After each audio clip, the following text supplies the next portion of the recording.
After beating Persona 5 Royal without healing a couple of months ago, I was asking myself whether the concept would work on the other games in the series as well. Persona 5 has a lot of additional mechanics compared to the other entries, so I figured the other games are probably going to be more difficult, so with that being said, let's try with Persona 4 Golden this time around. The rules are basically the same as last time. We ban any means of healing, whether that be items, skills, passive regeneration via abilities, cup cards, and basically anything else that could somehow heal the party up during a dungeon segment. We put the game on hard difficulty with one exception that I'll get to in a minute, and we also include our classic rules like banning Tetrakarn and Makarakarn, as well as New Game Plus. And I think that's all there is to it already. As always, I'm writing this as I go through the run, so let's see where we're going to end up, and with that, let's dive right into it. We start the game, select our difficulty, and get to name our protagonist with the glorious return of Mr. Leroy Jenkins. After going through the opening cutscenes, we find ourselves in the TV world for the very first time. Our protagonist awakens to his persona, and the first battle is quickly taken care of after exploiting the enemy's weakness with Seal. Luckily, there is an auto heal right after the battle, so we don't need to worry about managing our resources just yet. All of this doesn't matter though, because up next we have to battle Shadow Yosuke. And those of you who have watched the Persona 4 Golden Nuzlocke run I've done last year might remember that there was a slight problem occurring here. In the rules I mentioned that we play on hard difficulty with one exception, and that exception is this very fight right here. To put it bluntly, this battle is not winnable on hard if you don't use the medicine that is given to you by Yosuke. Landing crits on Shadow Yosuke is pretty much impossible from what I know, and the boss itself seems to have a 100% accuracy rate for his attacks. If there is a possibility that he can miss, it seems to be incredibly tiny to the point where I haven't seen it a single time happening in all of my playthroughs. Now multiply that by considering that the boss has to miss multiple times in order for this to work. Yeah, that's just not gonna happen. So for the very first segment, we put the difficulty on normal, and then again against Shadow Yosuke one more time. Now on to the boss battle itself. The strategy here is rather simple. Throw out a CO for one more, and then follow up with a regular physical attack. We don't want to use Cleave here in order to conserve HP, and regular attacks deal decent damage on normal as well. When the boss guards, we guard as well to prevent the weakness hit on Oblivion, and then just continue on like normal. After a power charge, we CO first and then guard as well, and that's all there is to that fight. Continue on like this until the boss is down, and with that we can advance in the story. Once we are out of the TV world, we switch the difficulty back to hard, and continue on until Yukiko shows up in the Midnight Channel. Now we have a few decisions to make. We can upgrade some of our equipment at Daidaras, but unfortunately we don't have access to the item shop just yet. Because of this, we only buy a new weapon for the protagonist and then return to the TV world. And this is the next rather tricky segment. We are now stuck in Yukiko's castle until we get through Shadow Chie, and our resources are very sparse to say the least. On the one hand, we need to grind in order to get a decent level to get through the Chie fight. On the other hand, at the same time, we need to conserve as much HP and SP as possible to even stand a chance against her. If I had to take a guess, we probably need to get at least level 6 to even have a chance at winning. But this also means that we have to spend resources, meaning SP, in order to get to those levels. We absolutely must beat every encounter on the first turn in order to not lose any HP. Unlike in Persona 5, the party members' current HP don't go up when they get a level, but rather stay the same all the time, so we can't afford to waste any of them before approaching the boss. The items we can grab on floor 1 are not really useful either, since it's mostly healing items or vanish balls, but nothing that would actually deal any damage. And while we also don't have any means to save our progress in between battles, there is a slight mechanic we can use to our advantage. Once we're done with the floor, we go up to floor 2, but then go back down again. This not only respawns the entire floor including the enemies, but it also somewhat auto-saves our progress. In the rare case that we get hit by an enemy, we intentionally game over since we can always restart the dungeon from the last floor, so this way we can make sure that we can stay at max HP at all times. We continue on like this until both party members reach level 6, at which point we should hopefully be strong enough to tackle Shadow Chie.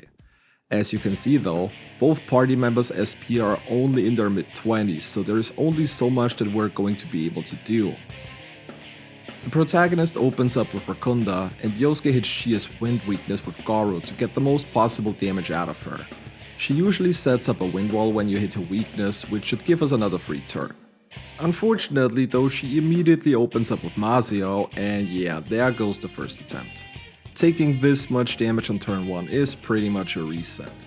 I was pretty sure she would react to the weakness hit immediately, but seemingly that is not the case as she seems to be scripted to open up with Mazio. On attempt number 2, we start just like before, but instead of casting Garu twice, we guard on Yosuke's second action in order to avoid the weakness hit. Protagonist has enough SP to cast Rakunda twice, while Yosuke can use Garu a total of 5 times before running out of SP, and to be honest, I'm not quite sure if this is going to be enough. On the turns between, we just attack with our regular attack. Unfortunately, Shadow Chi has physical resistance, so the hits only do between 25 and 30 damage, but at least Garu is hitting hard for roughly 100. As you can see though, we are quickly burning through our SP, and once Chia drops below half of her HP, she will also start casting Mabufo occasionally, and this is pretty much the death sentence. I tried this battle one more time since the Mabufo is not scripted but will only be casted randomly, so with enough luck, we might be able to get a pattern where she will never use it, and we might be able to somehow make it through the battle. Unfortunately, this doesn't seem to be the case though. We can't really stall out the battle for very long since we got no way to get our HP up higher, so the only way to win is by dealing damage faster. With protagonist only being able to cast 2 Rakundas, and Yosuke only having enough SP for 5 Garus though, this is not going to happen, so it looks like we unfortunately locked ourselves here. While we consistently get Chia to around 30% of her health, we're all out of SP at this point, and the physical damage is just not enough to get anywhere close to victory here. Luckily, I saved on a different slot before coming here, so the only way I can see this working is by going all the way back and starting from the very beginning of the castle again. Looking at the previous attempts, I would say 36 SP on both party members might be the sweet spot that we need. This way protagonist can use Rakunda a total of 3 times, while Yosuke has a total of 9 Garu casts before running out. The biggest issue though is how do we save that amount of SP when we also need to grind up to level 6 to even stand a chance? Well, that was one thing I wanted to try. The weakest enemy encounter in the castle is a set of 2 Lying Hablaree. If we can find a way to beat those with regular attacks without getting hit by the enemy, we have an encounter we can grind on without wasting any resources. This was also the reason why we upgraded the protagonist's weapon at Daedalus before coming in here, since the extra damage from the weapon might make the difference. I tried this once we got the party to level 4, but as you can see, we are nowhere near strong enough to beat even the weakest encounter this way. Since we can still afford to spend some SP though, I figured that maybe we have some more luck once we reach level 5. Not only would this give the party some extra damage, but the extra agility points might just be enough to get 2 full turns of attacks in before the enemies get their first action. Once both party members got to level 5, we tried this again, and would you look at that, it worked out just like I was hoping for. And this was a huge relief. If this was not possible, there was a good chance the run would already end here, or we would at least have to resort to changing the difficulty one more time, which was something I wanted to avoid at all costs. With that out of the way, now we can theoretically grind as much as we want without spending any extra resources. The only issue with this is that there are 5 different enemy formations on floor 1, and for some reason, the one that we need seems to be the one with the smallest chance of spawning. I sometimes went 10 minutes between encounters, so I very much hope that we can get through Chia on level 6, because I really don't want to spend more time grinding for a single encounter than absolutely necessary. After about an hour of looking for the correct encounters, we finally got both party members to level 6, so we're ready to return to Shadow Chia now. The start of the battle is just like before.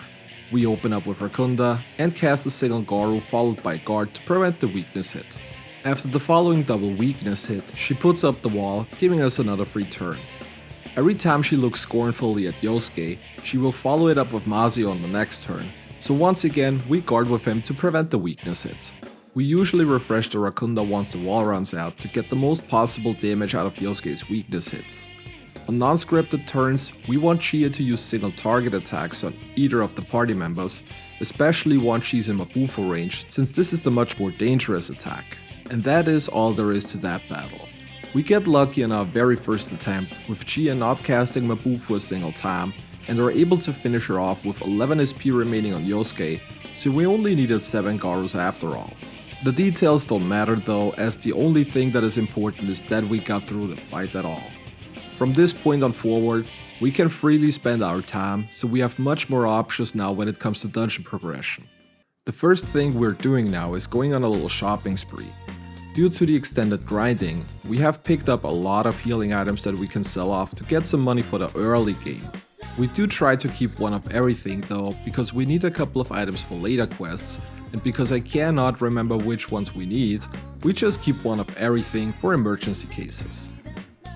Lifestones sell for a surprisingly good amount, and once we pawned off everything we don't need any longer, we got a total of 37k that we can now invest into the item shop. Before we do that though, we're starting the first couple of social links. Marie is obviously needed for the golden content later, so might as well get her going now already. We join the soccer club to unlock the social link with Daisuke, and also rank up Yosuke a bit more. Once the first couple of social links are kicked off, we head back into the item shop. As some of you might have guessed, we're mostly looking for elemental damaging items here. Those do a fixed 50 damage per hit and are actually a really good source of damage for the early game. Considering we want to save as much SP as possible, the much cheaper strategy is to just throw the corresponding items at the enemy and then finish them off with an all-out attack. Not only that, but items doing fixed damage is also going to be incredibly useful in case we get into golden hand encounters, but more on that when we get there. Considering there is no way in this setup that we can beat the dungeon within a single day, we start with dungeon exploration early, as we're going to need a minimum of 2 days to get through everything, and I'd rather have some extra time in case things go bad and we need to adjust our strategy. Now, the early parts of the dungeon are not that interesting for the most part. Just like before, we try to beat every single encounter on the way within a single turn to avoid the party from getting damaged. The elemental items come in real handy here, since they are a great way of conserving SP while still getting through most random encounters rather easily. If we run into something that has no weakness, we usually just escape and skip the encounter altogether. Technically, all we need to do in this segment is get through the mini-boss.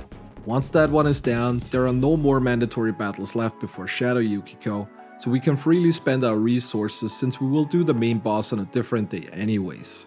And it's only a matter of time before we run into the very first golden hand encounter, and as you can see, this is a very important reason why we got so many elemental items earlier.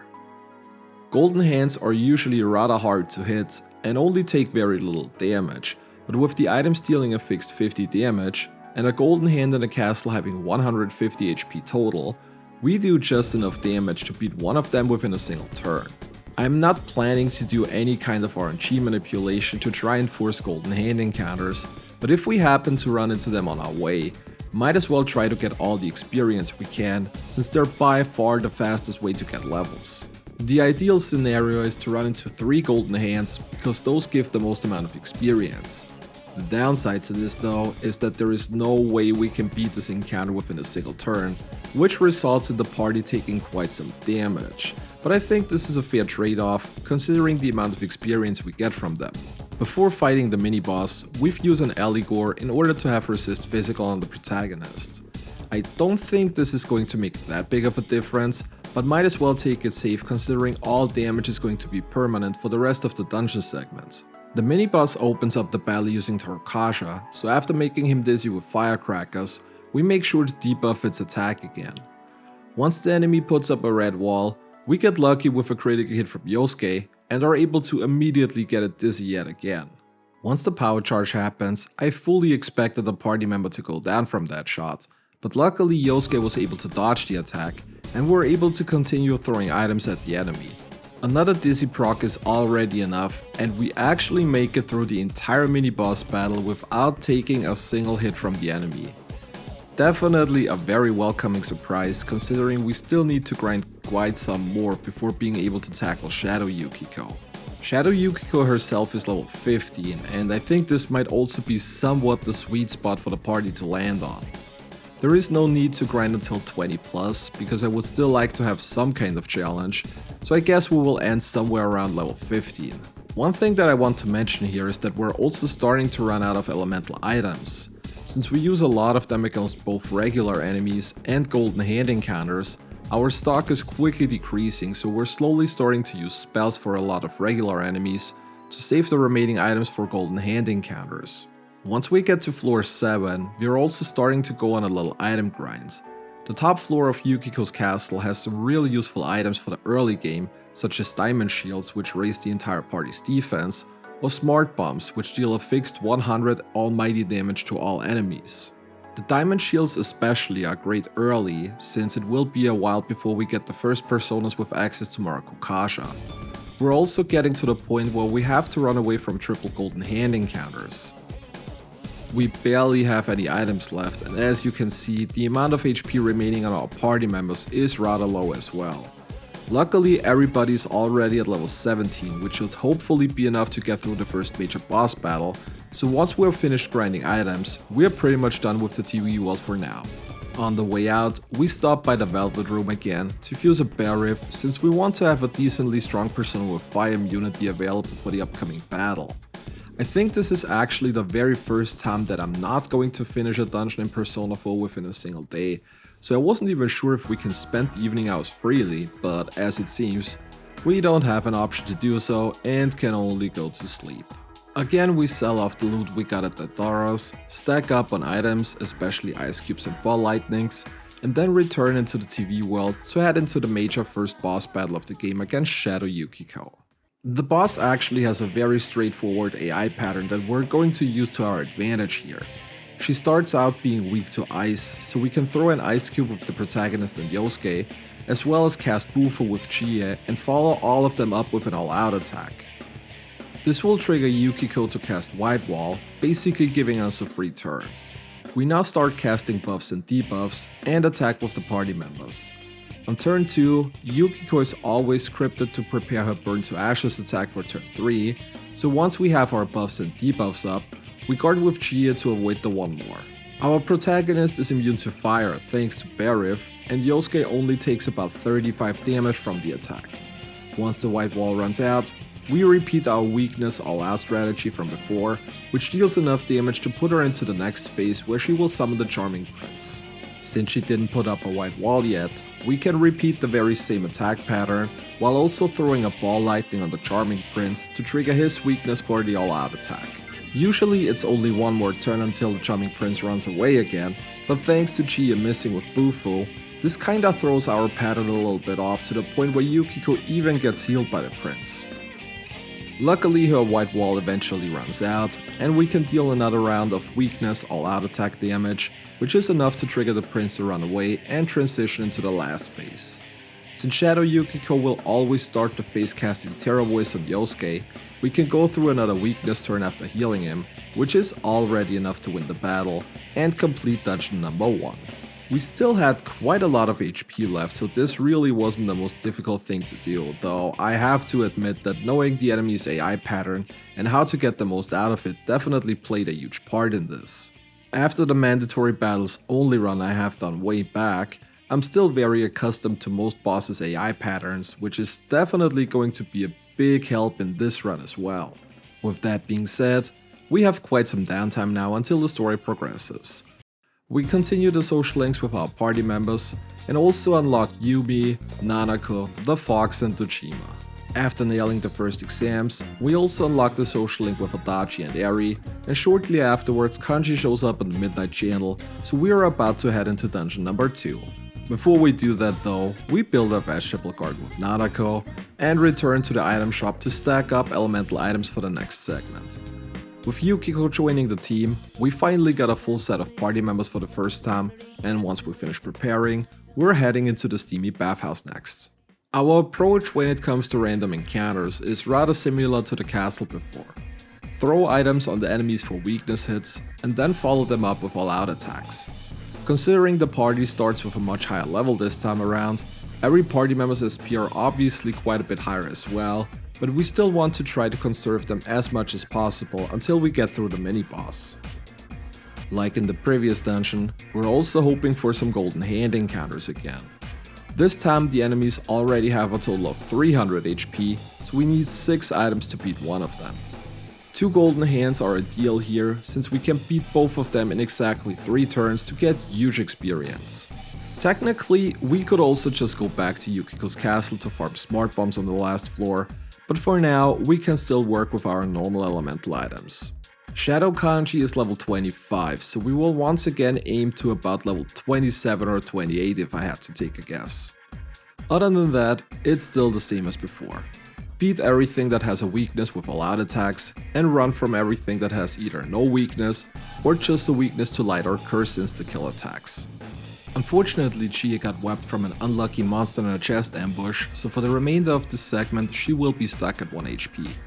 Considering the only mandatory battle is the mini-boss who solely uses single target attacks, I doubt this will be a very big issue though. In a golden chest we find the Chingy Fundoshi, which is literally our first armor upgrade for the party. Golden chests have given me pretty bad luck so far, and Daidara's armor options are rather limited considering I haven't really paid attention to what kind of materials to bring him in order to unlock them. This is not a huge problem yet, but definitely something we want to keep in the back of our mind as we progress through the run. Defense is not necessarily the most important stat as it only influences the amount of physical attacks, but if we get the chance, might as well. Speaking of physical damage, we head into the battle against the mini-boss Hulk Hogan next. Hogan takes 3 turns to charge up, buff his critical rate as well as his attack, only to throw out a single target attack at the party, so I doubt we're going to have a lot of issues with this. I am pretty sure somebody is going to go down, but the chance to game over or get stuck here in general are rather slim. The only thing we want to make sure is to have a persona with physical resist equipped once he is ready to attack, in order to reduce the damage on the protagonist in case he gets targeted. We make sure to at least debuff his attack, throw out damage, and once the attack connects, the mini-boss actually wipes Chie, who has been on 1 HP anyways, so this is pretty much the ideal target. Unfortunately, due to a couple of misses by the party, we're not able to take the enemy down until his second attack, which leads to Yukiko joining Chie on the ground. After that, it's just a few more hits though, and we win the battle shortly afterwards. The protagonist's SP are pretty much drained, and we got Chie and Yukiko on 1 HP from now on, but considering that this was the last mandatory battle, I don't see a lot of issues with this. While this could lead to some party members gaining a bit less XP if they go down in some fights, overall this shouldn't matter for the most part. The party is already at level 22, and I'm sure we will run into a couple of more golden hands until we reach the top, so grinding should not be an issue either. Once we reach the top floor, we teleport out and head into the Velvet Room where we fuse a Phoenix for the null electricity, as well as a Rakshasa for the resist physical, in order to be prepared for the upcoming boss battle. Before leaving the TV world, we return to Yukiko's castle since there are still a couple of quest items that we want to grab. Not only does this give a bit of extra experience for the party, but some floors have useful items that we want to stack up on, like diamond shields and smart bombs we have used prior. We are not going to go for the optional boss on the top floor just yet though. Currently we're still rather low leveled, and as you can see our party isn't in the best of conditions to fight an extra boss either, so we will put this one off for now until later. The weapon for Yukiko would be pretty nice since it gives her plus 40 max SP, but I don't think it's anything that we absolutely need right now, so there is no rush in getting those done. Once we're done with the castle, the party is level 24, which is probably not quite enough to get through Shadow Kanji, so we make another trip to the bathhouse to grind some more levels. Since we gained a couple of smart bombs in Yukiko's castle, getting rid of golden hands now is also much easier as 3 are all we need to beat them without the enemies getting any chance to get an attack in. Once we reach level 28, I decided that we are probably good to go for the boss, but just in that moment we run into another set of 3 golden hands. Unfortunately, we only had a single smart bomb left, but with the last couple of elemental items, we still somehow beat all enemies without a party member going down, giving the party an additional level, so level 29 for Shadow Kanji it is going to be now seemingly. We are about 4 levels above the boss, which should be fine, so we leave the TV world to recover, deliver all the quest items on the following day, sell off all loot and recovery items at Daidara, and then return to the dungeon to rescue Kanji for good. We start the battle by debuffing Kanji's defense, throw up a diamond shield, and then go to work on the boss. Thanks to Nice Guy and Tough Guy having an ice and fire weakness respectively, we use the AoE spells with the girls in order to get a 1 more and some extra damage onto the boss as well. Kanji will always open up the battle casting Forbidden Murmur onto the party, which poisons all male characters, and here I made a slight mistake. For some reason, I thought Mapatra would also heal poison, which unfortunately is not the case, so we don't really have any means to heal that currently. On turn 2, Kanji will always use Mazio, so we switch to Phoenix to block the attack with the protagonist, as well as guard with Yosuke to avoid the 1 more from the weakness hit. The electricity damage barely scratches the party, so I think we're definitely good on levels. After losing 25% of his max HP, he goes for another scripted Mazio, so again we guard with Yosuke and then continue doing damage while also renewing buffs and debuffs if needed. At half HP, we get the first Fanatical Spark, so same thing as before, guard with Yosuke and make sure to have Phoenix equipped, and this attack is not dangerous for the most part either. The biggest issue is actually Tough Guy's Rampage, especially when we have Phoenix equipped, which has very low endurance, causing the protagonist to take quite some damage from the attack. Kanji will also use Roar of Wrath occasionally, which rages the girls, but unlike Poison, we can heal that off using Mapatra. Nice Guy eventually goes down to Mabufo, and Kanji is down to his last Fanatical Spark. A couple of more attacks later, we throw out a kill rush from Rakshasa, which is enough to beat the boss and complete dungeon number 2. Even though this got a bit closer than I wanted to towards the end, the battle still went fine for the most part, and we now have some downtime before continuing on with the story again. Again, we continue working on our social links, prioritizing the party if any of them are available during the day. Non-party member social links just give an Arcana boost during Fusion, so while that is nice as well, the extras we get from party members are definitely more important to grab early on. I also quickly want to mention this Fusion segment right here, where I was trying to grab a high Pixie for the extra point of Yukiko's Arcana, where I managed to get back-to-back Fusion accidents, first getting Osei, and then Legion on the following attempt. Where was this kind of RNG when I had to force accidents for hours during my SMT5 challenge run last year?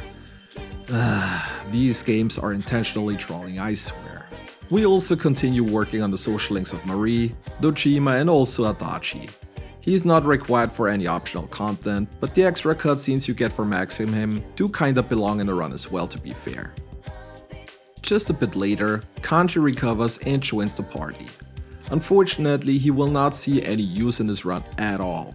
While he is the strongest physical attacker in the game, physical attacks are something we wanted to avoid due to them using HP that we can recover, and considering his magic stat is the lowest out of everybody, there really isn't a use for him. A few days later, we get the scooter from Dojima, which means we can now ride around the neighborhood to discover Okina City. Unfortunately, there is nothing special here for the most part. The cafe might be occasionally useful to extract skill cards from a persona, while the movie theater might see some use on days where there is literally nothing else useful to do. Other than that, it is rather unspectacular, and since we already have the next victim show up on the Midnight Channel, we are back into the TV world just a couple of days later. Like mentioned before, we leave Kanji on the bench and head into the new dungeon with our previous A-team. Unsurprisingly, the strategies in here haven't changed much. Since the party is at a much higher level now, we don't have to rely on items as much as we used to in the previous 2 dungeons, but generally the pattern is still the same. Try to get a weakness hit and then follow it up with an all-out attack as soon as all enemies are down. Golden Hands this time though underwent a drastic change, since they are now immune to everything but electricity in this dungeon. So either we go back and grind some more smart bombs for easy victories, or we try to force a critical hit. And while we did get a couple of smart bombs from Yukiko's castle in order to get easier golden hand kills, the strategy with the crit is actually pretty legit if you only run into a single one of them. Chia's Revolution greatly raises everybody's critical hit rate. Combined with Secunda, this gives the party a good chance to get a crit on a golden hand where the following all-out attack is often enough to wipe them, so this is a nice way to save some smart bombs occasionally. By the time we reach the mini-boss, the party is already level 33, so we're doing rather well on experience. The mini-boss itself always starts the battle off using Stagnant Air, and then follows it up with Virus Wave. Not only is this a decently strong AoE physical attack, it also poisons all enemy it hits, and if you remember, we still don't have any decent way to heal the party from poison.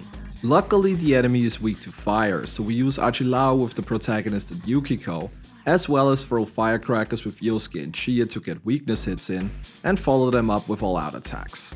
And while the mini-boss is not super dangerous, the poison and attacks do add up, so the party takes quite some damage until we get done with the battle. Luckily this is the only mandatory battle in here before the boss, so this shouldn't matter all too much and we can continue on.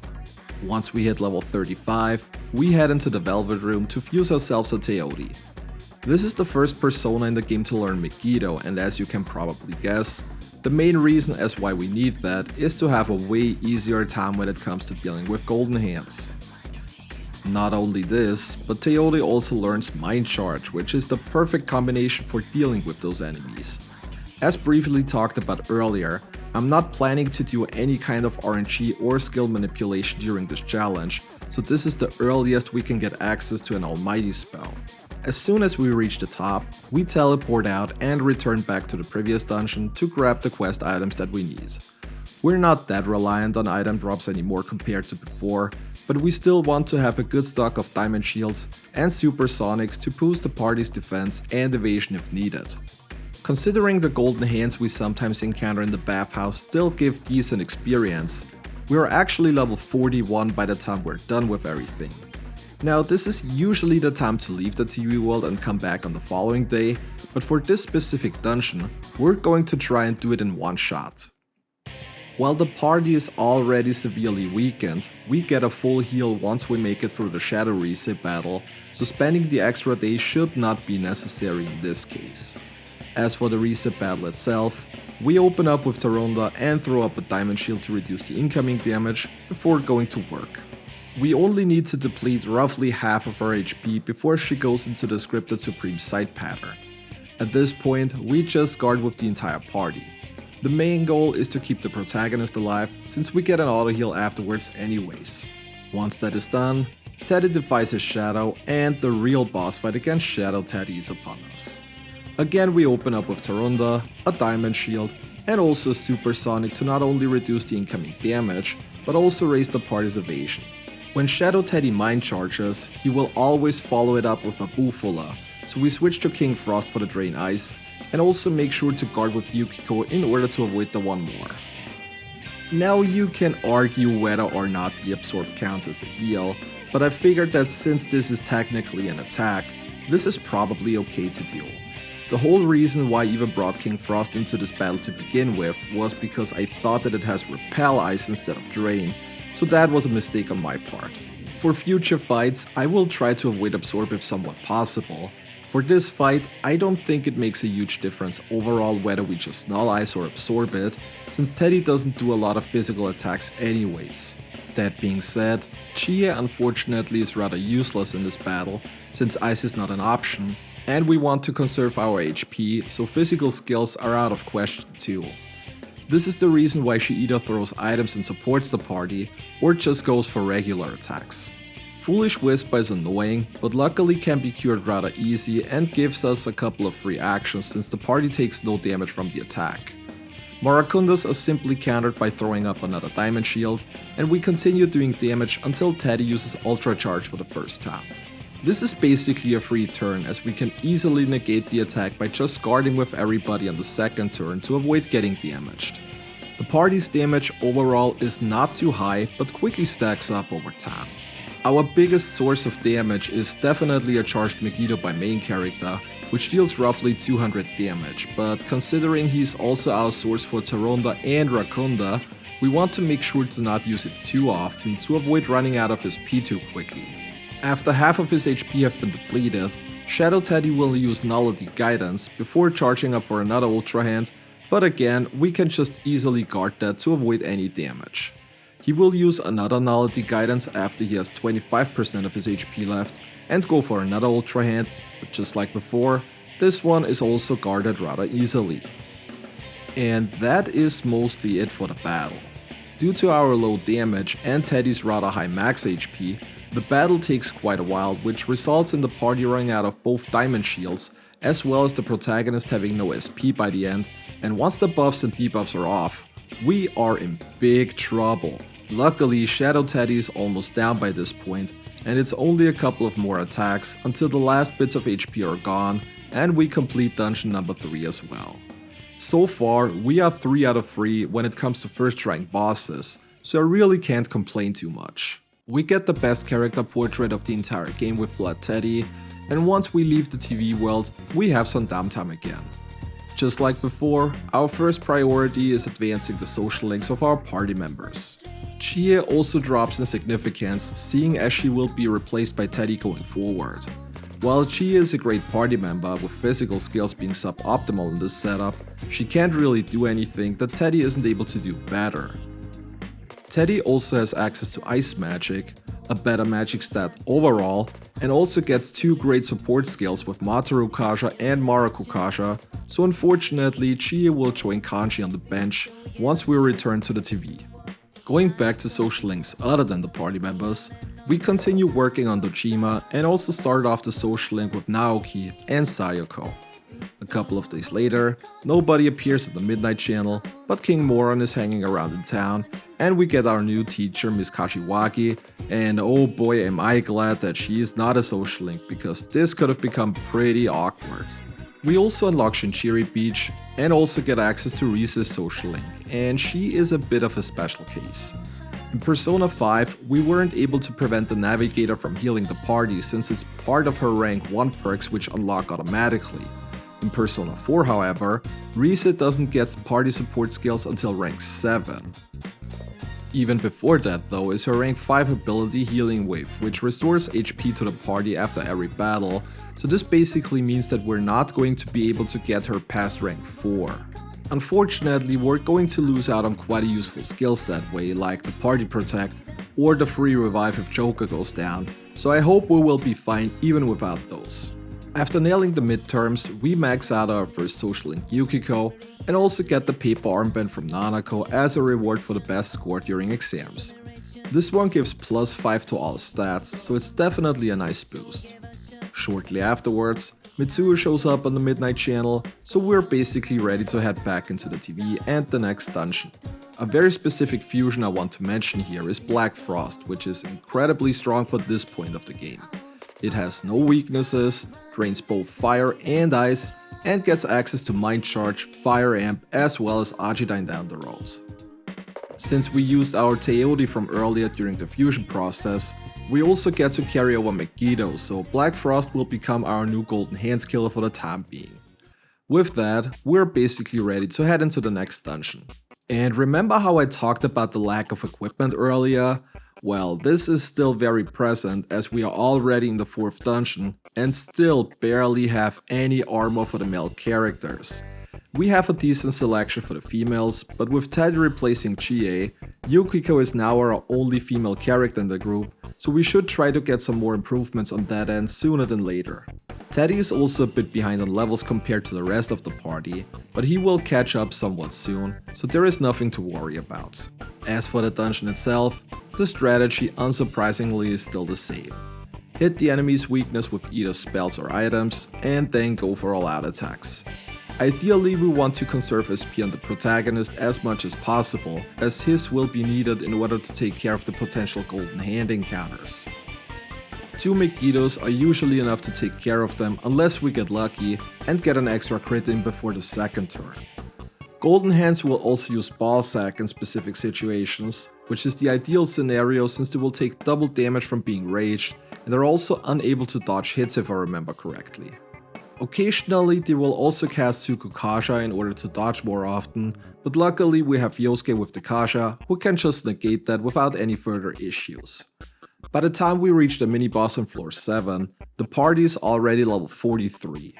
The boss itself will always open up the battle by summoning an almighty hand and then attack a party member, which unfortunately was the protagonist. Since the almighty hand is weak to ice though, we can use that to get a couple of 1-mores and additional damage in. The protagonist at the same time will charge up and then throw out a boosted Archetyne against the boss. Deathbound deals good damage to the party where our protagonist now is at a measly 7 HP, so we really need to start watching out now. Luckily the charged Archetyne does big damage, and while the mini-boss will summon another almighty hand the following turn, we have no further issues taking the 2 enemies out and winning the battle.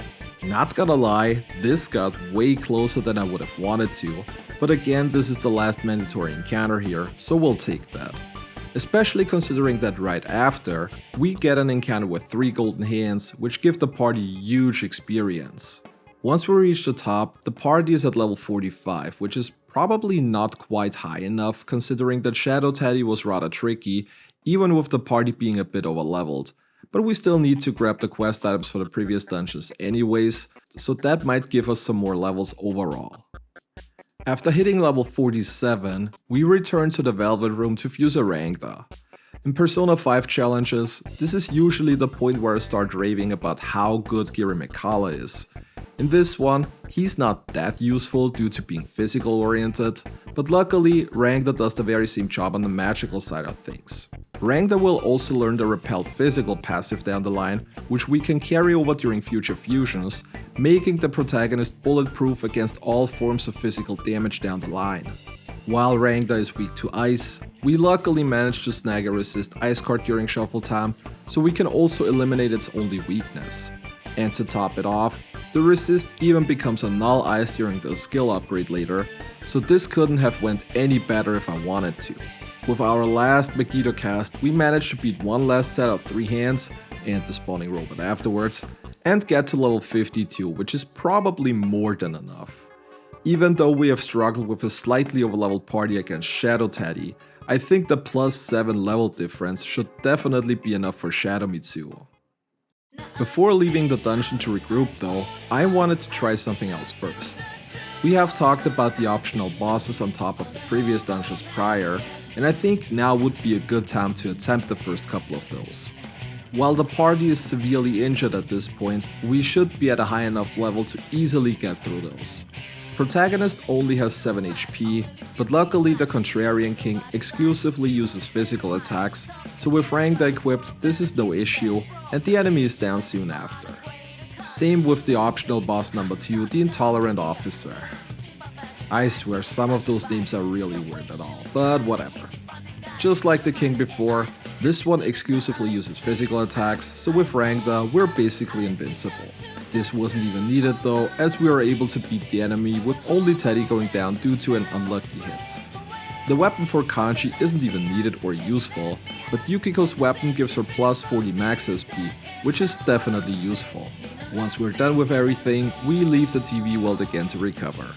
We sell off our looted Daidara and return fully charged on the following day to head into the next big boss battle against Shadow Mitsuo.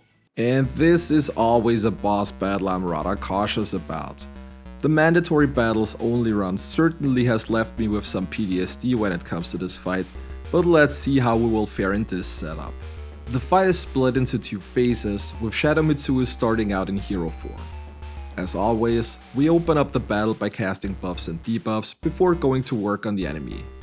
Shadow Mitsuo is the first boss to attack twice each turn, so ideally we want to get through this phase quickly to minimize the amount of damage the party takes. We mind charge with the protagonist, though the plan is to keep that for phase 2 and beat the hero phase with the other party members, seeing as our damage is not bad at all. Being kinda over leveled definitely helps here. With the party also dodging the boss's attacks several times, we're able to get through phase 1 without bigger issues, and here is where the tricky part starts. Baby Mitsuo immediately decashes the party and then sets up an elemental wall. I was afraid he would go for a party member's weakness, but luckily he set up a red wall, which means he will attack with Maragion for the next 3 turns. Unfortunately, this also means that he will be resistant to fire, so Yukiko is not gonna put out very big numbers for now. After reapplying buffs, we can easily tank the Miragion, but unfortunately Baby Mitsuo gets a crit on the protagonist, which he will always follow up with Megiddola, and this does quite some damage on the party. Unlucky start, but nothing that could get us into big trouble already. Luckily we have both Fire and Ice Scales on Black Frost, so once we're all set up, we throw out a Mind Charged Bufula, which does big damage to Baby Mitsuo. Once he starts rebuilding the hero, we got him down to half HP already. At this point we need to watch out to not push him into his later phases too quickly, or else he will completely rebuild the hero, which would mean big time trouble for the entire party. Again we reapply buffs and debuffs and continue doing damage on the enemy until we break the building process. And like I just mentioned, we are pushing him through his phases too quickly, which makes him rebuild the entire hero in 2 turns, and now we're in trouble. Teddy is already almost down, and Hiro Mitsuo will now get access to his spell action, which is a very heavy AoE almighty attack, so this could be a huge issue. The entire party takes big damage, but luckily Teddy manages to dodge, so we still got everybody up and running for now. At this point, we absolutely want to get the hero down as quickly as possible before it has a chance to unleash another spell attack. Luckily on the following turn, Mitsuru only uses item twice, where the protagonist dodges the attack, and Yosuke survives thanks to the Endure. The following turn is enough to get him down again, and we are back at Baby Mitsuru. He puts up another white wall this time, so ideally we want to get him down the following turn. Unfortunately, the damage output is not quite enough, probably also due to resist ice, and Mitsuru wipes both Yosuke and Teddy on the following turn. Luckily, at least Yukiko was able to dodge the attack, because otherwise he would have gotten another Megiddola off, which would probably resulted in a game over. After that though, it's only one more hit until the battle is over, and we complete the next dungeon. And to be honest, this was just needlessly hard. The party pushing the boss through his phases way too quickly resulted in another hero phase, which could have easily been avoided, and in the end we almost got wiped. Luckily, we still made it through, and now once again got some downtime. We start the social link with Hisano, and also keep working on Yosuke. Since Yukiko is already maxed, and Teddy ranks up automatically, he is the only person left on our A team that we can still work on. Since we maxed out our expression stat in the meantime, we can also continue the social link with Nanako. We also spend some additional time to rank up our benched party members, just in case we might need them at some point down the line. After maxing out Yosuke for good, we also start hanging out with Rise, and remember, due to her healing wave passive ability, we can't get her any higher than rank 4, but it's still something at least. During the rain, we go fishing in order to catch a river guardian, and the fog sets in shortly afterwards. We hang out some more with Marie, help out Yosuke and Junes, visit the summer festival with Rise, and tell Kanji to let him dangle, because let's face it, the challenge run would be invalid otherwise.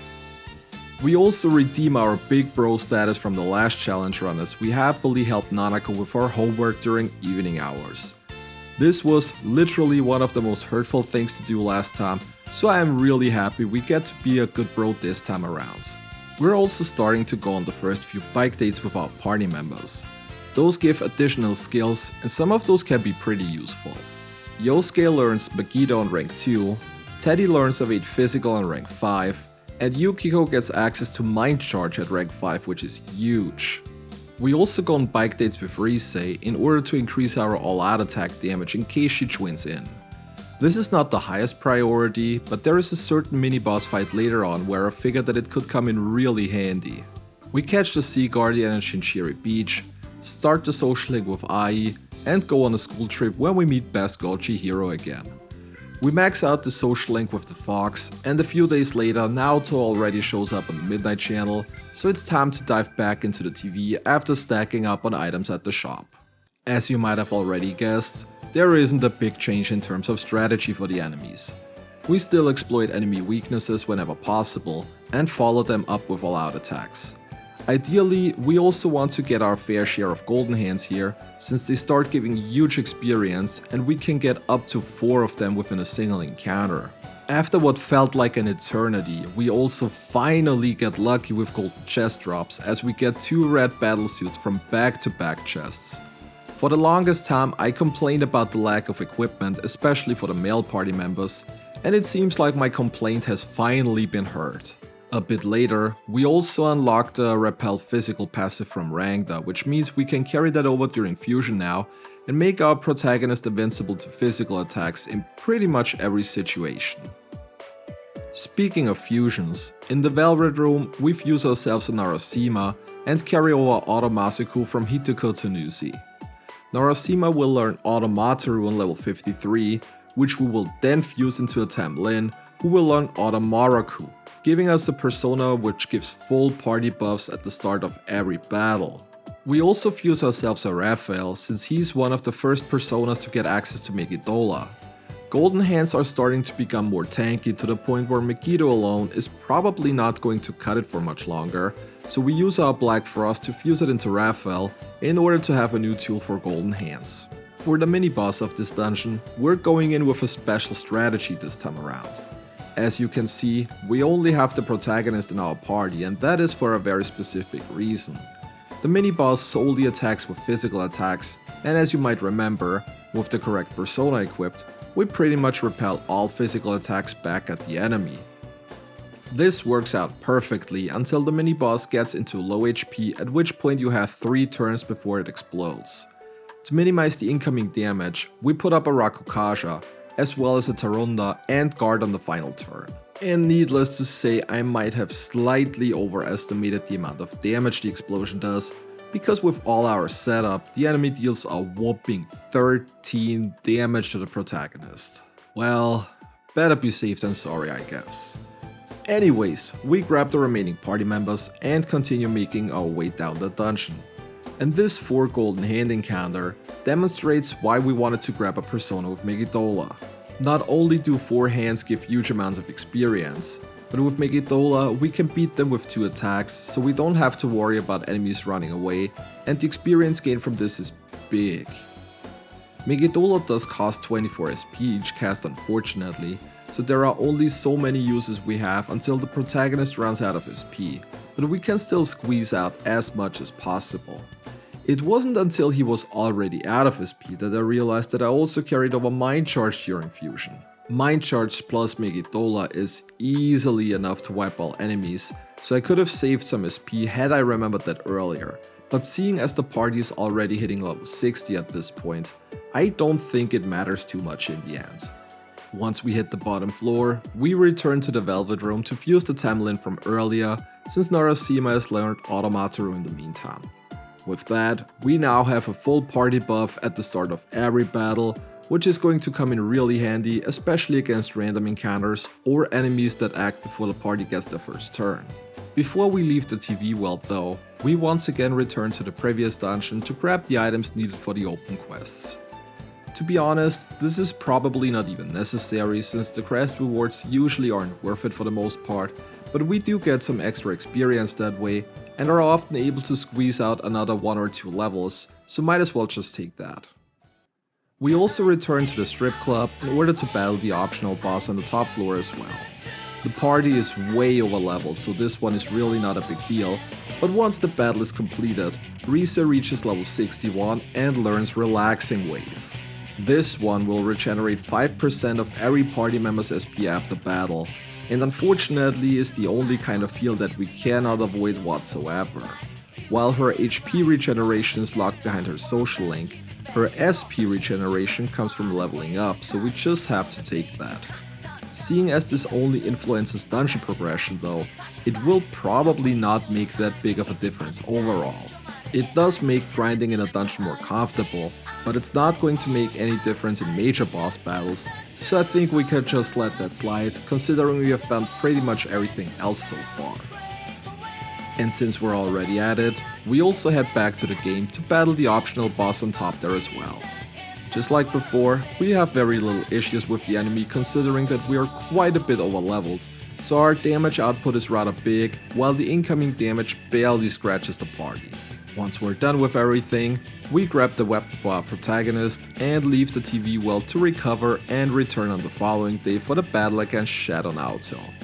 And this was actually one of the battles I was quite a bit afraid of for a very specific reason. Naoto can use Galgalim Eyes, which not only inflicts enervation on the party member targeted, but also puts their HP to 1, which in a setup like this is one of the worst things that could possibly happen. But let's just see how this battle goes. As always, we open up casting debuffs, and it was at this moment that I also realized that Shadow Naoto is resisting fire, so Yukiko will be doing much less damage than the other party members. And while we technically could use Fire Break to negate that, she immediately gets silenced by Naoto, so we're off to a great start. The party is doing pretty decent damage, but Naoto likes to use the elemental weaknesses of party members to get a 1 more. I was hoping that the evade passives kick in here, but Yukiko immediately gets hit and muted yet again. Really looks like Naoto does not like Yukiko at all, but with almost everybody having endured at this point, there is some leeway before party members start going down. After reapplying buffs, Naoto also manages to get a crit onto Yosuke where she follows it up with the Kunda. Until now, we really haven't had good luck in this battle, but considering Shadow Naoto hasn't used Galgalim Eyes a single time yet, I would still say this could be a lot worse. The party finally starts to use their evade passives, and once we get a fire break off, we can also start doing full damage with Yukiko. After she evades Bufudyne, Naoto only has roughly 20% of HP left, and here's the Galgalim Eyes that I was so afraid of, but luckily Yukiko managed to dodge the attack. Even if she didn't though, she already took quite a bit of damage, so it probably wouldn't even have made a big difference in the end. That being said, it's only a couple of more attacks until the boss is down as well, and we complete the next dungeon. With Naoto rescued, we have quite some downtime again, and you all know what that means. We continue with our social links and also go on bike dates with our main party. On rank 2, Yosuke unlocks Megiddo, so now he will be able to aid the protagonist when it comes to beating Golden Hands. Since his other ranks are rather useless, this is the last time we will go out with him. We still want to max every other bike rank out though. Other than that, we continue all other social links and start maxing the first couple of them like Nanako, Dojima, and Marie, who's needed for the golden content later anyways. We max out Sayako at the hospital, and a few days later the fog sets in and Naoto recovers. And here is where we have to make a difficult decision now. Do we put Naoto in our party or not? If we were to replace somebody, it would probably be Yosuke, and in this kind of setup, both of them are rather similar. Naoto can technically cover all elements, but also lacks the passive boost and amp skills that the other party members get. To make up for that though, she also gets access to Mind Charge, which would certainly help, and the fact that she has no weakness is a big plus too. Yosuke on the other hand gets both boost and amp skills, but even more importantly, Yosuke has access to Masuku Kasha, and we're going to get to the point where we want to be able to set up all buffs without needing the protagonist. Evasion especially might become really important for endgame boss fights, so while from an offensive standpoint, Naoto is probably the better option, we still keep Yosuke in the party for the evasion accuracy buff extras. After the party magically learns how to play instruments within 24 hours, we're also finally able to unlock Shu and get started with Naoto's social link. Then there is also the school festival, but yeah, let's just not talk about that.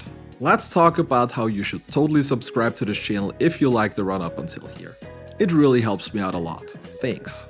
With that being said, we finally get Mind Charge on Yukiko during the last bike trip, so we are now ready to head into the next dungeon after Nanako gets kidnapped and Dojima crashes his car. And I don't think I need to mention anything about the regular enemies in dungeons any longer. It's pretty much always the same with hitting weaknesses, going for all out attacks, and trying to beat as many golden hands on the way as possible. With Rize's unavoidable SP region, we don't really have to watch out too much for SP management anymore either, so it's really not anything special. With that being said, let's skip over to mini-boss on floor 7. We return to the Velvet Room, and it was at this point that I realized that at level 67, we can fuse Trumpeter. With that, it is also time to get all ranks of Margaret's social link now. This is something we completely neglected until now, but since her last rank needs a trumpeter with Mind Charge anyways, might as well go all the way if we're already here. There are two big reasons why we want to grab Trumpeter here. One, because of its excellent elemental coverage, and two, because it is the first persona to learn Debilitate. This doesn't happen until level 73, but since we're constantly grinding and occasionally also get persona level up cards during shuffle time, this shouldn't take all too long, hopefully. With that being said, let's look at the upcoming mini-boss. Its pattern is actually rather simple, as it will always use Mind Charge first, and then use a single target elemental spell against a random party member. The protagonist manages to dodge the first charge Argentine, and we're able to beat the enemy before it even has a chance to get another attack off. Very unspectacular. In fact, we're still pretty good in HP for the most part, and with the passive SP regeneration happening now, there is a decent chance we might be able to beat this dungeon on day 1. Once we made it all the way to the top, we once again return to the previous dungeon to clear the next couple of quests again. After being done, the party is already level 73, and while unfortunately we weren't able to get Debilitate onto Trumpeter just yet, I still wanted to see if we were able to beat the boss on day 1 here. As you can see, both protagonist and Yosuke have taken quite some damage, but I think there is still a good chance we can make it through. Unsurprisingly, we start the battle by setting up buffs and debuffs, and then go to work on the boss. We get a bit lucky during the beginning, as Kunino Sagiri out of all elements chooses Wind, one of the two that nobody in the party is weak against, with the other one being Fire.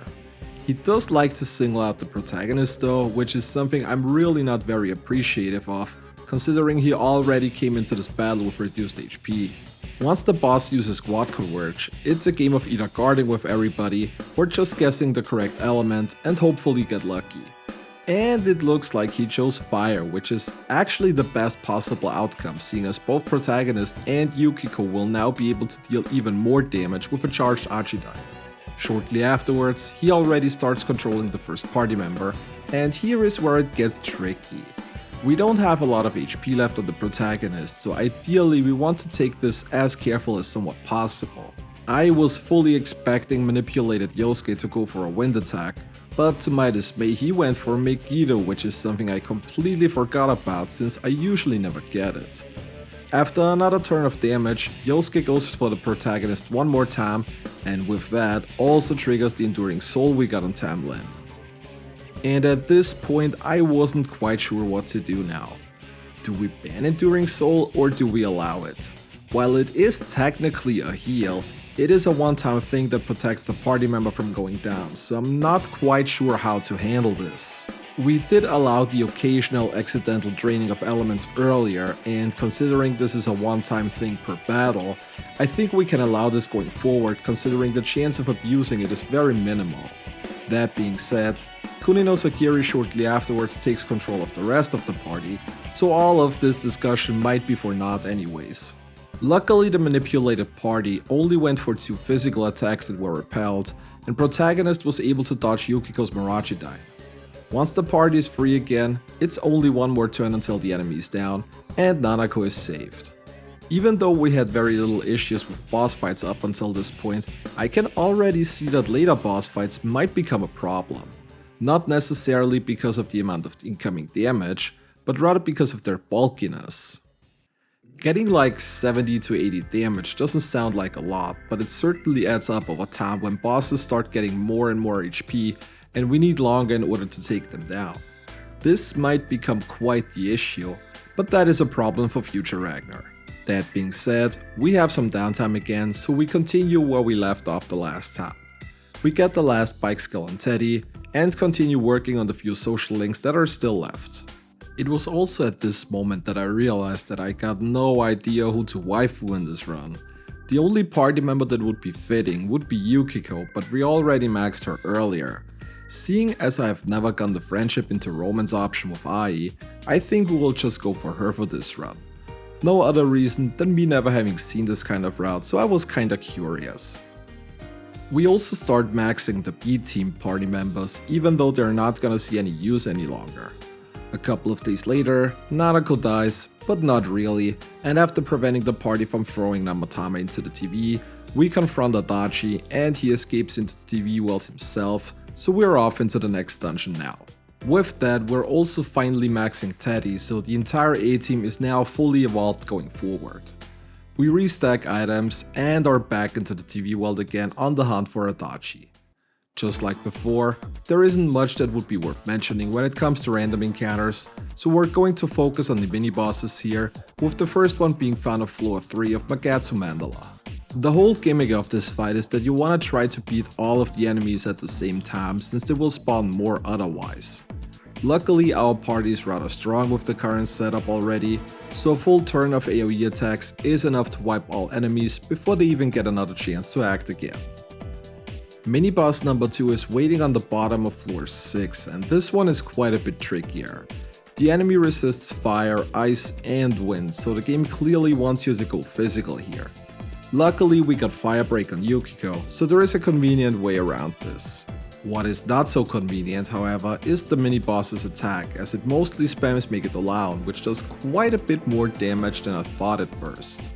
Luckily, thanks to the evasion buffs and debuffs, the party has a decent chance to dodge the attack, and with the Debilitate up, the damage is not so bad any longer, though Yosuke is getting low on HP at this point and gets us into a triggered. If the mini-boss doesn't use Megadollon, it will go for Tentorufu, which can panic the entire party. Luckily, we can easily heal that with an Arita Soda and continue on until the mini-boss is down. Once we're done with everything, we also once again go back into the previous dungeon to get the last couple of quest items that we need. Since the party is level 80 at this point, you would think that we got pretty much everything we need in order to battle Adachi, but before going there, we're going back to Magatsu Mandala to grind. And how long are we grinding, you may ask? Well, that is a good question, because we will be in here for quite a while. I want to get to at least level 90-ish, and while this may feel like an overkill, there is a very good reason for that. The last 2 dungeons of the game have to be completed within a single segment, meaning we cannot just warp back out again and retry on the following day. Therefore, we want to make sure to be as high level as somewhat possible. While we could just grind all the way to level 99, I don't think this will be necessary, as we will probably pick up a few levels during those dungeons anyways, so I think level 90 is somewhat of a sweet spot to go for here now. Since I want to spare you the choice of hours of grinding, we will just skip forward to the point where we are done with the grinding for the most part. Luckily, enemies in here give rather decent experience, so the entire process didn't even take as long as I first expected it. After about 2 hours of grinding, we reached level 90, so I think we're now set for the next major boss battle. Before we leave the TV world though, we're going back to the Heaven to battle the optional boss for the Chakra Ring. The party has taken quite some damage, but I think we should still be able to do this, considering we're at level 90 already. We set up debuffs and go to work with all party members. Yukiko by herself does like a third of its HP with a charged Agidyne, and it's only a few turns until the enemy is down, and we retrieve the Chakra Ring, which halves SP costs. This might be especially important for Teddy, since he's on double buff duty, which is quite SP intense, especially the longer a fight drags on. With that, we leave the TV world for now, but we won't be back until a while later. If you beat Adachi early, the game automatically skips forward in time, so we want to get the most out of the few remaining days that we have. We finally get to romance this run's waifu, and also get to max out Yumi before heading back into the TV world for the final showdown with Adachi. As most of you know, this fight is split into 2 battles, where we have to go against Adachi first. Now this is not something that I'm worried about, considering we're quite overleveled, but ideally we want to take as little damage as possible going into the Amino Sagiri fight. Since Adachi always opens up with Heat Riser, which we can easily negate with Debilitate, we basically get 2 free turns of damage to start off. Afterwards, his attacks become random and can range from basically all elements to physical and also status moves. And of course he immediately goes for Maziodyne, knocks down Teddy, and then decashes the party. Thanks a lot, Adachi. Luckily, the incoming damage is barely but a scratch, even when hitting a weakness, so I think we should be in pretty decent condition once we transition into the second fight. The following Vorpal Blade gets repelled, and Adachi knocks himself out before we transition into the actual hard battle, but with level 90 on the party, I'm rather confident in winning this. Since this is also counted as a separate battle, the auto buffs are back on again, so we only need to throw out a debilitate and can immediately start damaging the boss. Amino Sagiri acts twice each turn and can go for elemental, physical and almighty attacks. The nastiest attack in this one though might be God's Judgment, since it halves the character's current HP and is probably the biggest source of damage it can do early on. Also unrelated, but this battle theme is just so good. Even now that I'm writing this, I'm catching myself vibing to this music so hard. Anyways, once the first 25% of HP are down, we're getting into the real dangerous territory with Nebula Oculus. This is the phase where ideally the party dodges the majority of attacks, but if you remember the mandatory battles only run, this is not an easy task, and it seems we're not getting an awful lot of luck early on. And of course Maziodyne is a thing again, but this time it only gets followed up with Dekunda, so we can easily get back where we need to be with Debilitate. Unfortunately, Yosuke is already on 1 HP and had his Endure trigger, so this could become a problem quickly. Once we got through half of the boss's HP, we go into the first fog phase. While we can't exploit debuffs, we can still extend all our buffs, considering there is literally nothing else to do before guarding with the party to prepare for the big attack. And there goes Yosuke. Not only that, but not a single party member avoided the attack, so this does not look good at all.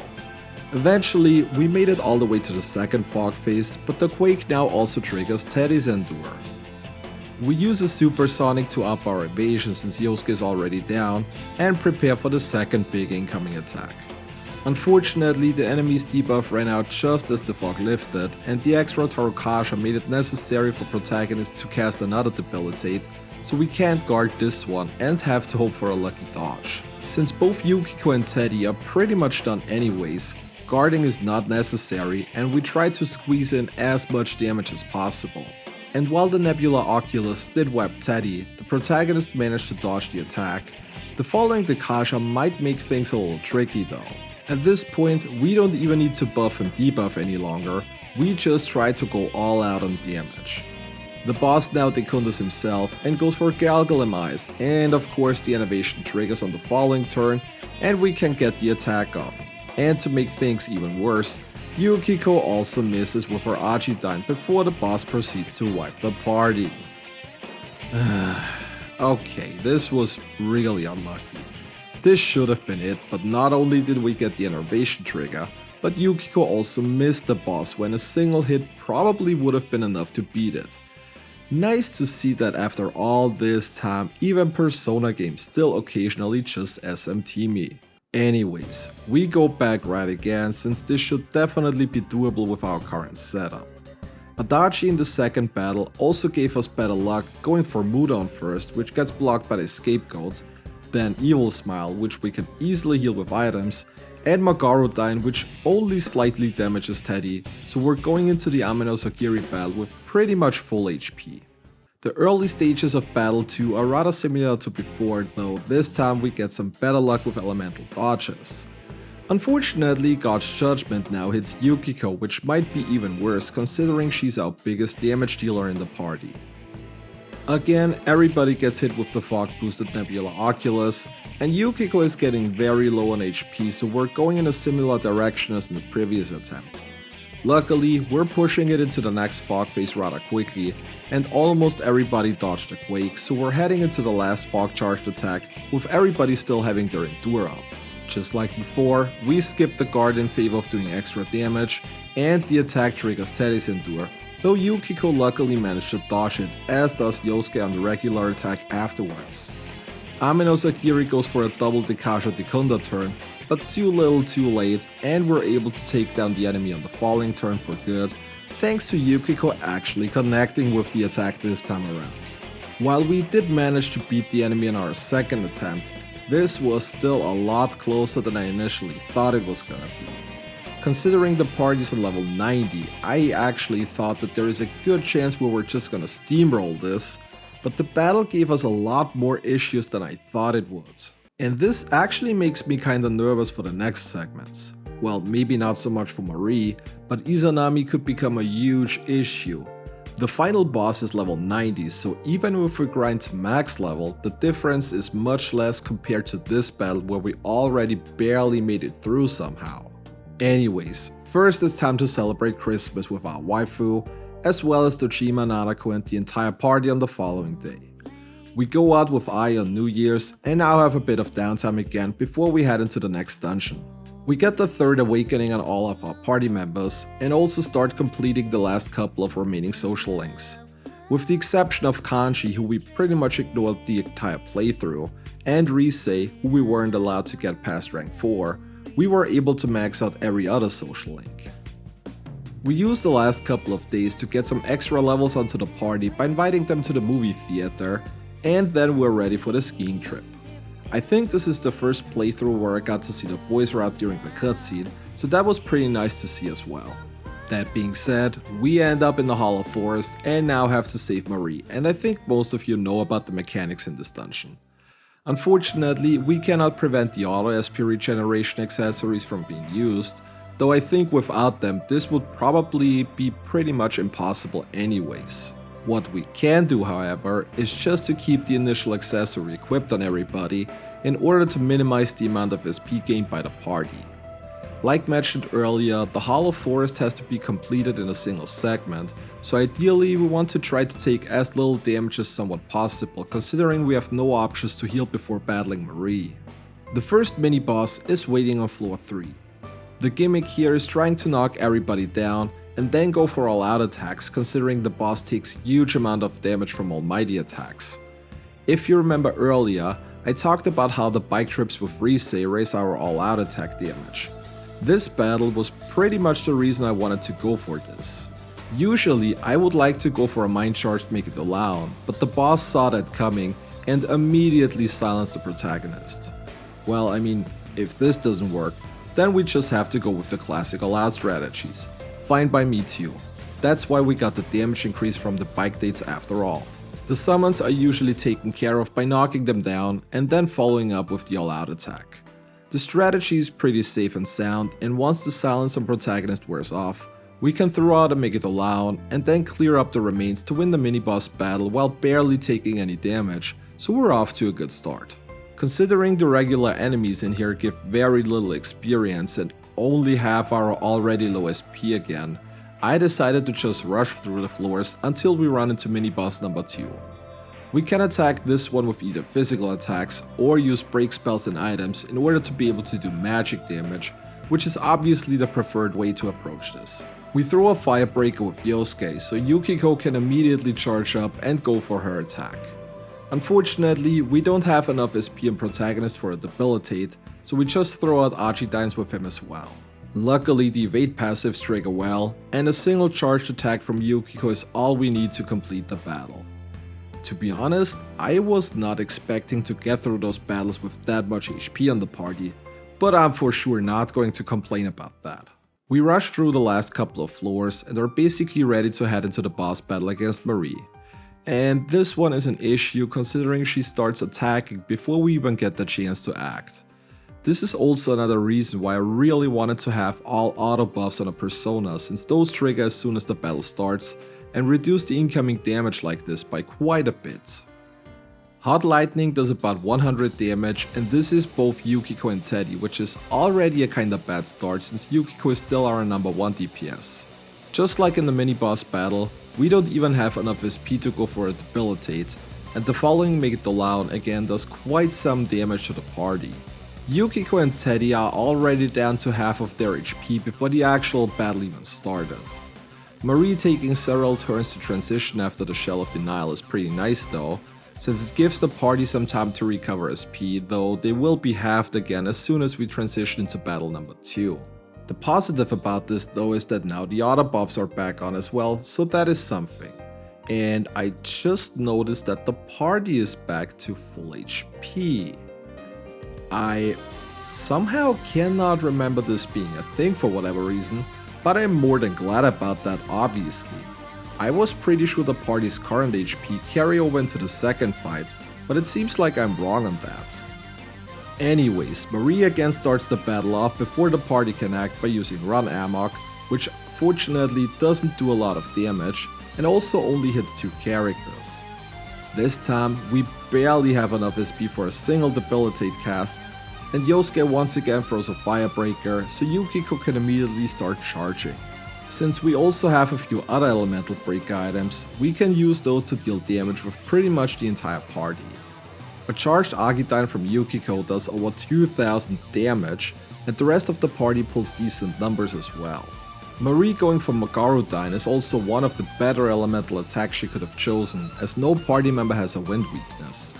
She also starts spamming Draining Fog, which sucks because she drains all the remaining SP from the party members, but on the other hand, it's also good because she's damaging herself while not damaging the party.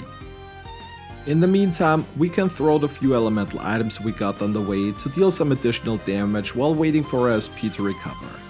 Marie really doesn't want the party to use spells though, as she goes for Draining Fog a total of 3 times in a row. Considering we're all out of damaging items, the only thing we can do now is wait, and then Marie uses Shake Off, and good grief does that do a lot of damage. Due to our lack of SP, we obviously couldn't keep up buffs and debuffs, and an unprotected attack does huge damage. Luckily, we finally got enough SP to throw out attacks again, and 2 more hits are enough to beat Marie and win the battle. This got a lot closer towards the end than it looked like at first, but we still managed to pull through and get a first try victory. With that, the only thing left to do is the final dungeon, and after seeing how the Amino Sagiri fight went, I am actually quite afraid of this one. Again, we want to try to make it all the way to the top with as much HP as possible. In fact, the plan is to not take a single hit from either of the 2 mini-bosses, because I'm pretty sure we're going to need everybody on full HP if we want to be able to make this. I also beat a couple of enemies on the way for some extra experience, and maybe another level or 2, but the enemies in here really don't give a lot of experience either, so that's probably not gonna happen. For the first mini-boss on floor 3, we want to make sure to remove all party members and go in with solo protagonist. The enemy exclusively uses physical attacks, and since we repel those, this is pretty much an auto win. The much bigger issue in terms of taking no damage though, is the second mini-boss on floor 6, the Sleeping Table. One of the reasons why is because the enemy gets an attack in before the party can even act, so there is no way to put up any debuffs, and as you can see, the enemy can just go for Make It Alone, and yeah, that is definitely a reset. I still went through the battle because I wanted to see how big our damage is and how many attacks we possibly have to dodge in order to get through this one without being damaged. After 2 Make It Allows, the mini-boss is low on HP already, at which point it usually uses Mahamon, which is not an issue, since we have more than enough scapegoats and homunculus to not get damaged. Shortly after, we can beat the enemy, so basically we have to avoid 2 attacks and we should be good to go. Now obviously the boss doesn't only use Make It Alone, it can also use Miragidyne, which is better because technically only Teddy has to dodge that, with protagonist Yukiko and Yosuke not taking damage from fire attacks initially. The even better opening though is Evil Smile, since this one does no damage at all and can easily be cured with items. And this is exactly what happened on attempt number 2, so we're off to a good start. Unfortunately, we immediately get Make It Alone again on turn 2, so this one is done for as well. Attempt number 3 starts with a Miragidyne, and like mentioned, only Teddy has to dodge this, so we're off to a good start again. And attack number 2 is another Make It Alone, where everybody but Yusuke dodges. This could take a while. Now I don't want to annoy you with every single attempt of this battle, because to be frank, this one took quite a while. Every time we had a battle which started with Evil Smile, the enemy usually went for Make It Alone after, or we got an unlucky hit from a Miragidyne.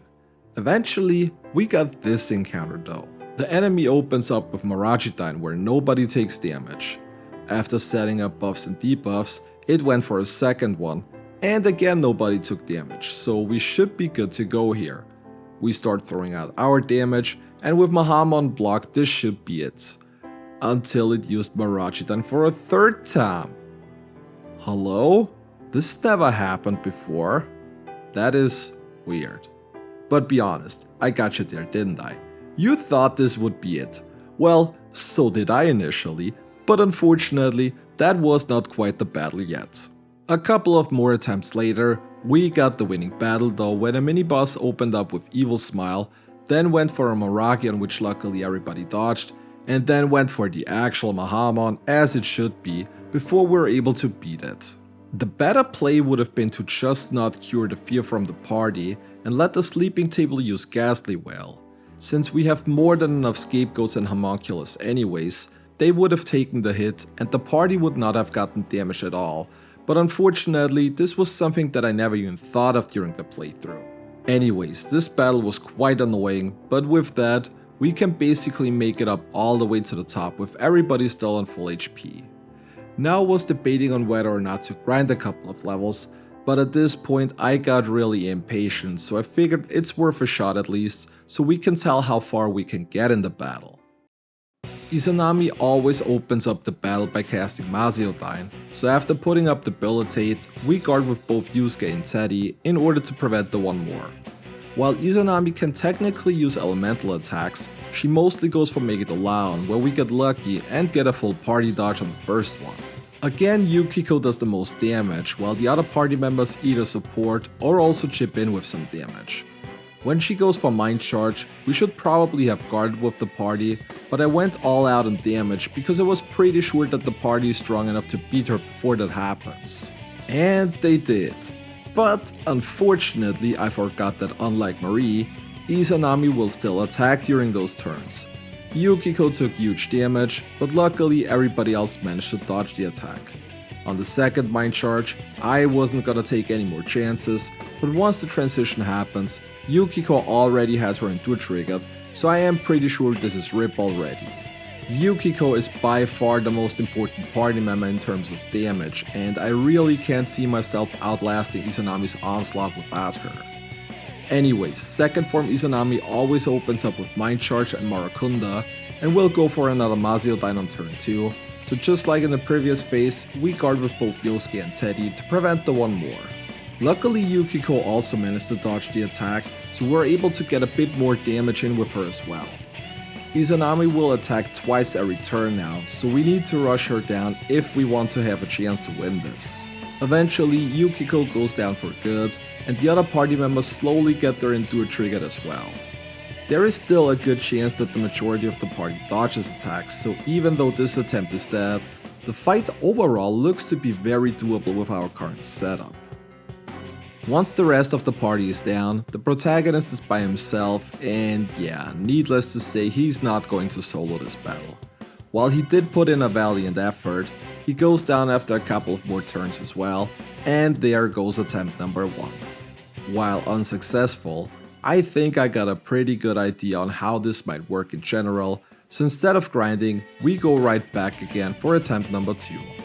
The biggest issue was that Yukiko went down way too early, so I think if we get a bit more luck with her dodging stuff, we might be able to do this. Another change we made compared to the first attempt is that Yukiko now uses Burning Petals instead of Argidyne. At first I was worried about the increased SP cost, but how are her SP gonna help me if she goes down way before they were ever going to run out? Because of this, we switched attacks and the bits of extra damage might help us get through the battle slightly faster. This time, we also make sure to guard every single charged attack to minimize the damage going to phase 2. And while during this attempt it was Yosuke who already took quite some damage, the rest of the party is still in rather good condition. Izanami almost exclusively attacks with almighty damage, so there isn't really anything we can do to prevent damage other than to hope for lucky dodges. A charged Burning Petals does about 1000 damage, so if we get lucky for a while, we could potentially make it. Even though Yosuke took the majority of hits in phase 1, Teddy's the first one to go down, and Yosuke also has his Endure triggered shortly after. Without Teddy though, our buffs are slowly starting to run out, and we barely have any assault signals or diamond shields to buff via items. Izanami only has a third of her HP left though, so we're getting somewhat close. Seeing the power charge almost made me happy because not only does she not attack while using that, but the future physical attack will also get repelled from the protagonist if she decides to go for it.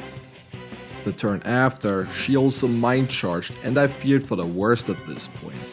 Without a defense buff, This has a good chance to wipe the protagonist, but luckily both him and Yukiko are able to dodge the attack, so only Yosuke goes down. We are getting close to the end and Yukiko still hasn't had her Endure triggered, so we even have some leeway. When I saw Bufudyne pop up, I got scared for a second, but luckily the boss targeted the protagonist, who thanks to Trumpeter has Drain Ice and even gets healed a little from the attack. Izanami Mind charges one more time, but another charged Burning Petals is enough to get her down to her scripted 1000 curse phase, and that means we have won and completed the challenge. While this fight was messy as hell, we still had some really good dodging luck and are able to get through this without having a need to grind even more levels. We go through the last scripted cutscenes, throw out myriad truths, and that is it, everybody. We beat Persona 4 Golden without any heals that we can avoid. This run was certainly a roller coaster in terms of difficulty. What started out as pretty hard and brutal, then became relatively manageable throughout the mid-game, only to become rather clutch towards the end again.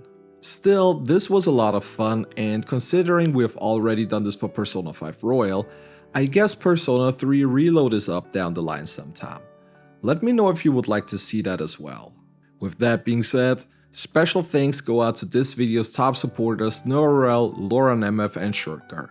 Becoming a channel member or joining the Patreon gives you 48-hour early access to all videos among small other perks, so if you want to support the channel even more, there are plenty of ways to do so. That is it for me today. I hope you enjoyed the run as much as I did, and I hope to see you all next time as well. Until then, take care.